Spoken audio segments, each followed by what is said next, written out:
My friends, I think the Ukrainska Armia is preparing a big surprise for the Russian army. For this shock factor, the Ukrainians could combine their offensive on Zaporozhye with several large-scale amphibious operations across the Kakhovka Reservoir in Energodar in order to flank Russian fortifications in Zaporozhye and threaten their entire line of supplies. This attack could be supported by simultaneous landings in Kherson to secure the Antonov Bridge, as well as the Nova Kakhovka Dam, in order to establish a bridgehead over the Dnieper. Although amphibious operations have a high risk associated with them, if done right, they can definitely break the deadlock. The same way the Egyptians broke through the heavily fortified Suez Canal in October 1973. More on that later. Now, there are several clues that brought me towards this possibility. Clue number 1, the 47th Mechanized Brigade. A couple days ago, I talked about Ukraine's offensive brigades that are being formed and trained at the rear for their upcoming offensive. And I showed you this Twitter post that said, fighters of Ukrainian 47th Mechanized Brigade continue to master their skills for the upcoming Ukrainian offensive. I truly believe that if we want to understand the full spectrum of Ukrainian possibilities for this offensive, we have to take a closer look at this unit. Because in this other post, we see this same Ukrainian 47th Mechanized Brigade, but this time equipped with multiple M2 Bradley infantry fighting vehicles, all with some badass green digital camo with some nets on top. And alongside all of these vehicles, we can even see a modernized M55S tank. Perhaps this footage is from the same 47th Brigade. We see a lot of Western equipment, some Humvees, some M113, but most importantly, I counted at least 15 M2 Bradleys in this minute-long footage. With this top-tier equipment, it's clear that the 47th Mechanized Brigade will play an important role in the upcoming offensive. Yet, I noticed something strange by looking at more footage from this unit. In this video, we see them training, they all look so professional, elite level. But hold on, what is this vehicle? This is a Soviet-era BDSM-2. Wrong, no. BRDM-2 Amphibious Armored Scout Car. And somehow it just flashed. This mechanized brigade could very well partake in amphibious landings. Especially since the M2 Bradley is said to perform very well in cross-country open terrain. And using a floating curtain, it can even become amphibious. And I think this is the key. On top of this, there might be Western military equipment that was delivered to Ukraine but that was not publicly announced. Check out this article from Forbes. To make the standoff over the Dnieper River count, send Ukraine amphibious vehicles. And on the picture below, we see a South Korean AAV-7 amphibious assault vehicle. Apparently, the US Marine Corps possesses over 1,300 of them. As of March 2023, the plan is to transfer 76 surplus AAV-7 assault amphibious vehicles to Greece. However, we've seen this happen multiple times. Then from Greece, they could be sent to Ukraine. Meanwhile, in this article from the Ukrainian military, we're told that Ukraine received X number of Sherp shuttles that can easily carry an entire platoon of 30 men. So as to summarize clue number 1, while the entire attention of the media is focused on the Leopard 2s and the Challengers, I sense much greater secrecy regarding amphibious equipment. Clue number 2, bridge laying equipment. Once again, according to an article of the Ukraine military dating back to 15th of March 2023, the Netherlands will transfer German-made M3 amphibious rig bridging vehicles to Ukraine. But more importantly, these M3 rigs are made specifically to be able to sustain the heavy weight of Leopard 2s and Challenger 2s, as well as the weight of the M1A2 Abrams. And 3 rigs joined together may carry up to the equivalent of 2 MBTs. Now, this is extremely interesting as we see more and more footage of NATO military equipment reaching the front line. Here you can see a column of German Marder infantry fighting vehicles on a training ground learning to bypass anti-tank Dragon's Teeth. Or what about this very impressive column of 10 Leopard 2s moving through mud somewhere in Ukraine. Some pictures were also released of Challengers 2 in full camo netting somewhere near the front. Now disclaimer for NATO bots. Although these tanks are impressive, they're not invincible either. So don't freak out if you see videos of a bunch of them getting destroyed. If Ali was able to destroy them in Syria, Yuri can probably do the same. But all these heavy MBTs needs specific bridge laying equipment. Now you need 8 M3 rigs to bridge a 100-meter water gap. Knowing that the smallest gap on the Dnieper River is 400 meters, Ukrainians would need, in theory, at least 32 M3 rigs per crossing. And the article from the Ukrainian military says in detail, the number of vehicles planned to be transferred is not specified. Of course! If you know how many are transferred, you know exactly what their purpose will be. I couldn't find how many the Netherlands have, but I know that Germany has 30 units and the UK has 38 units. And very interesting, South Korea ordered 110 units to be delivered by 2024. So perhaps it's going to be used to cross big rivers, or perhaps simply because Soviet-era bridges are not strong enough to sustain the weight of these MBTs. Let me know in the comments.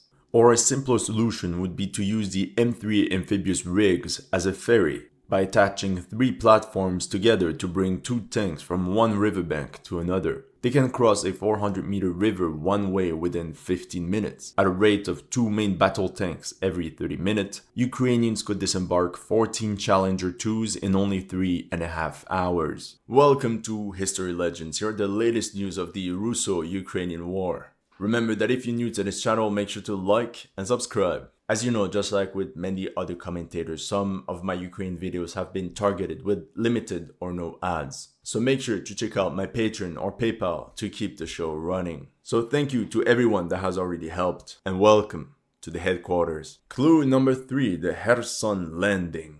On the 23rd of April, the media went nuts when some Ukrainian troops landed in the low-lying areas on the other bank of Kherson, where they managed to capture the village of Dachi. Now, the Western media kept pushing the narrative that this was it, this was the start of the Great Offensive. And then came maps of massive breachheads, when in reality the true area of control of these Ukraine groupings was much smaller. However, this announcement was enough to cause a massive panic on the Russian Telegram channels. So quickly after, some Russian soldiers posted this video to refute the claims that the Ukrainian army had established a breachhead over the Dnieper. And as of now, the Russians have regained control of the entire area.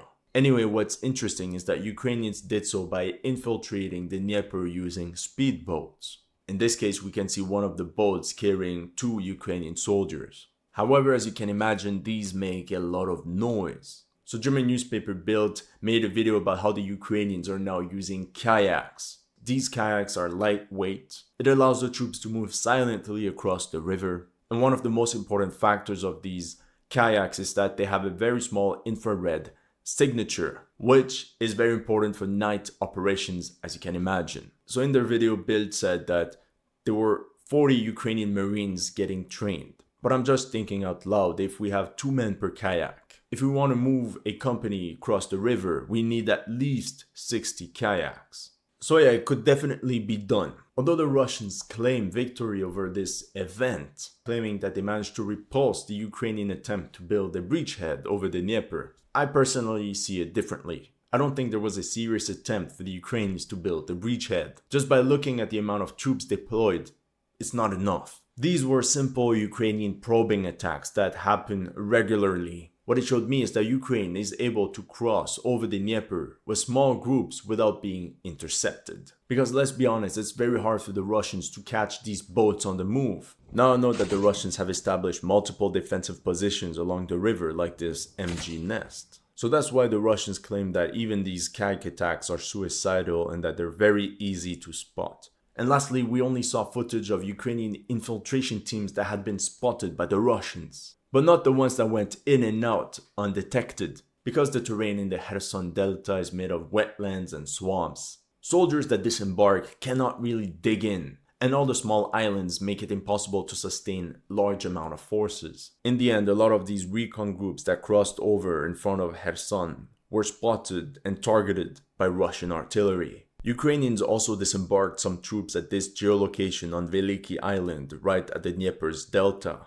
allegedly men from the 73rd Marine Special Operations Center, the same guys that operated on Snake Island. Once again, the Russian Air Force was quick to react and dropped 2 guided FAB-500 bombs on this Ukrainian position. This goes to show that there is good coordination between troops on the ground identifying the targets, who then pass it on to the pilots, which is something relatively new in the Russian military because they've been working on it for a year now. After this amphibious operation on the 25th of April, Ukrainians carried artillery strikes on the entire opposite bank of the Dnieper. And here you can see the results of this bombardment. This means that Ukrainians definitely have some strength in the Kherson sector. In response, the Russians fired some ATGMs at an observation post hidden in some building on the other bank of the Dnieper. You know me, I'm a pessimist, but what is in fact worrying for the Ukrainians is that it was reported on the 25th of April that Russian air defense has shot down an Su-25 of the Ukrainian Air Force. I don't know how many fighter jets Ukraine has left, but because the discussions about receiving F-16s are increasing more and more, it's very possible that their Soviet-era aviation has been severely depleted. The Russian army take the threat on the Kherson front seriously, because in this picture we see hangars that were destroyed by Russian FABs. It's also interesting the rate at which the Russians have been stepping up the rate of fabbing, which makes me question Ukrainian anti-air capabilities in this sector.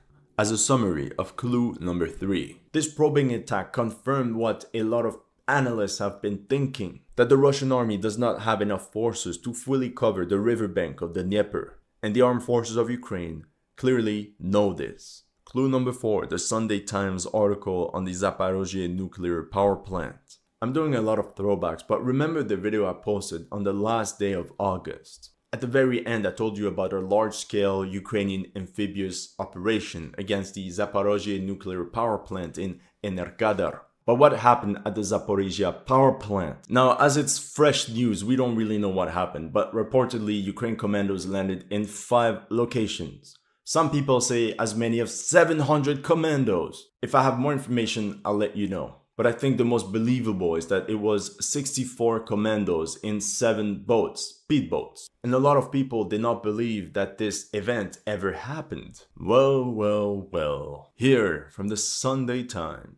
Ukraine's secret attempt to retake the Zaporozhye nuclear plant. What did I tell you? And what does the article talk about? Oh my god, look at that! Are 600 commandos? Whoa! If only somebody told you about it! Apparently they attacked with 30 speedboats. Honestly, this article was very interesting because it even interviews Ukrainian troops that participated in this raid. One Ukrainian officer said, the idea was that this would be an infantry-only battle.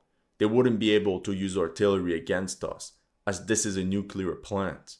Once the Ukrainian boats had neared the shoreline, the Russian guns opened up, forcing the soldiers to change directions. Now what we learned from the article is that the Ukrainians were facing heavy fire while crossing over the reservoir. The losses were mounting and eventually the Ukraine commander called off the attack. Only one group of commandos managed to land. Those are probably the 60 commandos that was widely reported on Telegram. And in my previous videos when I told you about NATO's involvement in planning Ukrainian offensive operations, the Sunday Times writes, word for word, asked whether the US had provided targets for the HIMARS before the raid.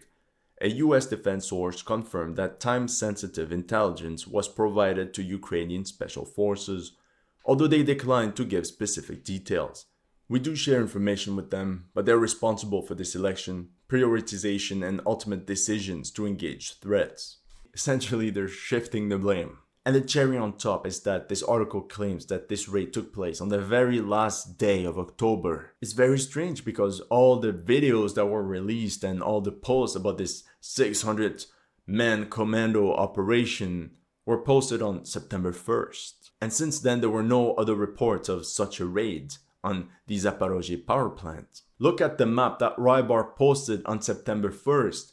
It's exactly the same map, which coincides exactly with that one grouping that made it to shore. And here you can see one of the transport barges that was destroyed by the Russians. Anyway, I hope that this is convincing enough. Now we might wonder why they changed the dates of this operation. One possibility is that at the exact same moment in late August, like the 31st of August and September 1st, The Guardian confirms here that personnel of the International Atomic Energy Agency were to visit the facilities of the Zaporozhye power plant. Now the reason why Clue 4 is important is that it showed the Ukrainians that infantry-only amphibious raids don't work. The commandos already had artillery support, but it wasn't enough. They need armored support on the ground. And the Ukrainian army learned that using lots of smaller boats is better than using a handful of large vessels that can easily be targeted. Are you starting to connect the dots? Operation Badr, October 1973.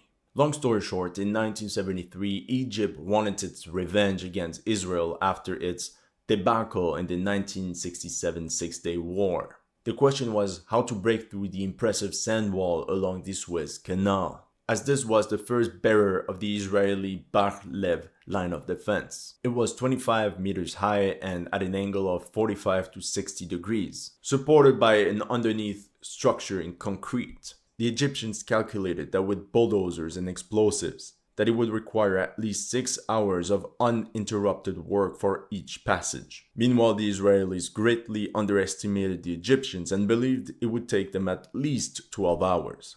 The idea was for the Egyptians to waste enough time on this sand wall for the Israelis to send reinforcements. On October 6, the first wave of Egyptian assault infantry armed with anti-tank weapons and supported by combat engineers, roughly 4,000 men, paddled across the canal in thousands of small rubber dinghies.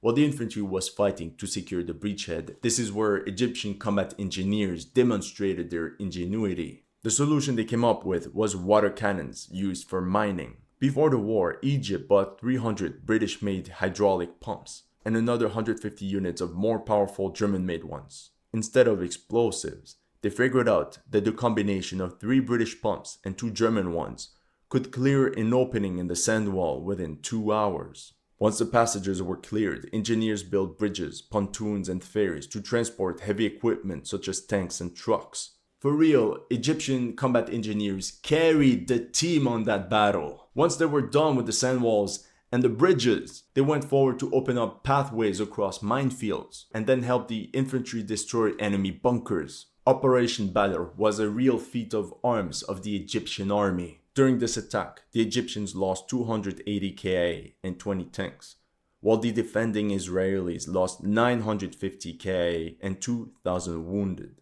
plus allegedly up to 400 tanks. Because the Israelis did not expect to face hordes of Egyptian infantrymen armed with RPG-7s or wire-guided 83 Sagers. Ukraine's great amphibious assault. Now let's put all the clues together, plus the cherry of the Operation Badr on top. And now we get a beautiful cake. You know how much I love cake. Let's take another look at the map of Russian fortifications in Ukraine. Those are geolocated through satellite imagery. It's obvious that any offensive against the open terrain of Zaporozhye will face a brick wall. It will be a massacre. Ukrainian formations will have to break through multiple lines of fortifications, anti-tank ditches, dragon teeth, everything made to create massive traffic jams, aka kill zones. However, notice how this section here around the Zaporozhye power plant doesn't seem to have any large concentration of fortified positions. The Russians expect the natural barrier of the Dnipro River and the reservoir to act like a repellent. And just like the Egyptians in 1973, I see 3 locations where the Ukrainians could carry these amphibious landings. In each of these scenarios, we know that Ukrainians are massing all their offensive brigades near Dnipro, instead of attacking south towards the Sea of Azov. The deception could be to move west towards Nikopol and Kherson and attack across the Dnieper instead, a bit like Alexander the Great did at the Battle of Hydaspes. Number 1. A renewed attack against Energodar. Supported by multiple amphibious infantry fighting vehicles, the Ukrainians would quickly establish their breachhead. They could use the cover of the ZAPP to strengthen their positions and receive reinforcements. while the Russians might be hesitant to fire and launch airstrikes in the direction of the power plant. At the same time, this window of opportunity could allow the Ukrainians to flank all three lines of Russian fortifications, cause panic and tickle deep into enemy rears, and essentially open the gate for the bulk of Ukrainian forces to push towards Tokmak and take the city into a pincer. Once this is done, the next step would be to combine forces and strike towards Melitopol. Number 2. Ukrainians could launch a river crossing operation near Kupiansk. They could surprise the Russians with a flanking maneuver somewhere along the Oskil River and force them to abandon their pressure on Kupiansk and push them to retreat up until the Luhansk border. Number 3. Ukrainians could launch multiple special forces raids across the Dnieper in the area of Kherson, but the main targets would be the Novakhovka Dam and the sector of the Antonov Bridge in Kherson city, simply because these large structures are the easiest way to transport reinforcements and supplies on the east bank of the Dnieper. Now you'll tell me, hold on, the Russians have fortified the riverbank. Yes, it's true, but as we're speaking, Ukrainians are using satellite imagery provided by the West to study every inch of trench line and fortification built by the Russians. And all these coordinates will be provided directly to Ukrainian artillery that will launch a devastating bombardment. Step 1 will be to secretly transport enough special forces across the Dnieper and find the weak spots in the Russian defense. Then ship over hundreds of Marines to hold the ground and push back any Russian counterattacks. Once this is done, Ukrainian combat engineers could build several pontoon bridges to bring even more reinforcements. And what's very interesting is that at this moment, we all know the Antonov Bridge is destroyed. However, the goal could be to secure a large breachhead beyond the Antonov Bridge. There are reports that since December, American engineers were given the task to find a way to restore the bridge within 12 hours. The task will be done by Ukrainian combat engineers. Obviously, the details are not known, but the general idea is that they want to connect several self-propelled barges to the already existing structure and then turn it into a single thread. But if they manage to repair the Antonov Bridge, this could allow heavy equipment of elite Ukrainian mechanized brigades armed with NATO tanks and infantry fighting vehicles to make their way on the other bank of the river unscattered. And these fresh units can push beyond the bridgehead. Now I think that this video deserves a part 2, because the biggest problem that the Ukrainians would face in such operations would be anti-air defense, which is exactly the same problems that the Egyptians faced during their offensive in Sinai during the Yom Kippur War. That's all I have for you today. Let me know in the comment sections what you thought of my analysis. If you're new to this channel, make sure to like and subscribe. And if you want to support my work, make sure to check out my Patreon or PayPal. The links are in the description below.